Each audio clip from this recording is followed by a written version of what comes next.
Caucuses have come and gone, giving former President Donald Trump his first victory of the season.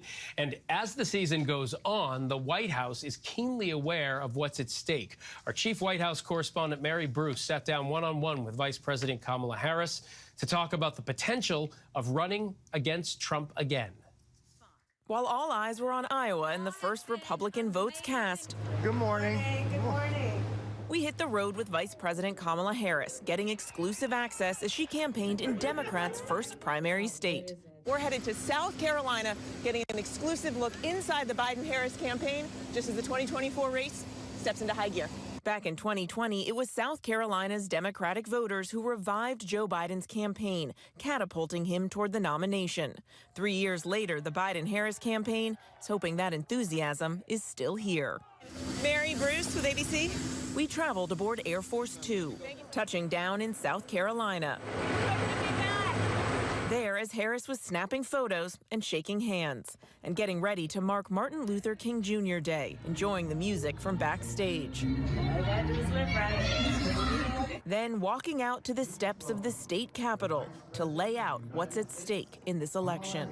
Well, as Vice President of the United States, I'd say at this moment in America, freedom is under profound threat. Then she was off to thank supporters at Big T's barbecue. Exactly. Urging them to help get out the vote. And we got to remind people that the primary is on a Saturday because people. Harris has been taking on an expanded role on the campaign trail, by our count visiting at least 18 states in the last 6 months. She's taking the lead on issues like abortion rights and voting rights, and taking swipes at their Republican rivals. The hypocrisy abounds. Passing laws to deny women the ability to make decisions about their own body.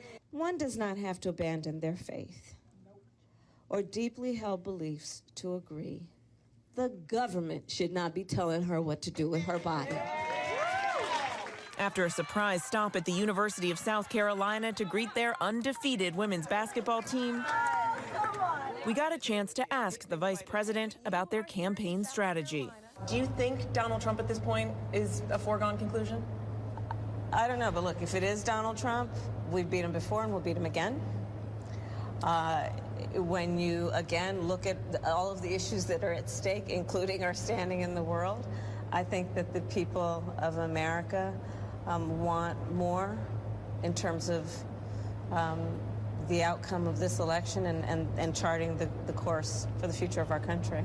You've been confident, your campaign has been confident. Some are concerned you all may be a little too confident. And why not go out and attack Donald Trump, go after his legal challenges? What are you guys waiting for? Well, let me just tell you something. I am of the school that you either run without an opponent or you run scared. I have learned that to be a fact, and that is the way that I feel about any election. So absolutely not. You can't take anything for granted, and we have a duty, a responsibility to earn this reelect. And that's why I'm out here in South Carolina. It's a state where the black vote is critical, but even some Democrats, like close Biden ally Congressman Jim Clyburn, say they're concerned about the campaign's standing with black voters. How concerned are you that this key constituency may sit this one out? You got to earn the votes. And the votes are going to be earned based on, one, in a reelect, have you actually responded to the needs of the community? We have done the work that has been about bringing down unemployment, black unemployment, to some of the lowest numbers we've ever seen. What we've done on student loan debt. We have now erased student loan debt for over 3.5 million people, and with more to do. So we've delivered, but the responsibility... But is the message getting across? Well, that's why I'm out here. We have a responsibility to communicate. We've done really good work. Our challenge will be to let people know who brung it to them. But also top of mind for voters, the president's age. Already the oldest sitting president, Biden would be 86 years old at the end of his second term. Our latest polling shows only 28% of Americans now say Biden has the mental sharpness to serve another 4 years. That's down from around 50% in May of 2020. You obviously can't change the president's age. So what is your plan to try and change this perception? How do you do that? I'll tell you the reality of it is, and I spent a lot of time with President Biden, be it in the Oval Office, in the Situation Room, and other places. He is extraordinarily smart. He has the ability to see around the corner in terms of what might be the challenges we face as a nation or globally. But it doesn't seem that that's getting out and resonating with Americans, with a lot of your supporters. How do you cut through that and make sure that they're seeing the Joe Biden that you were just describing? Well, I mean, listen, you're here with me in South Carolina. You saw every room we went in, the numbers of people who are there applauding quite loudly.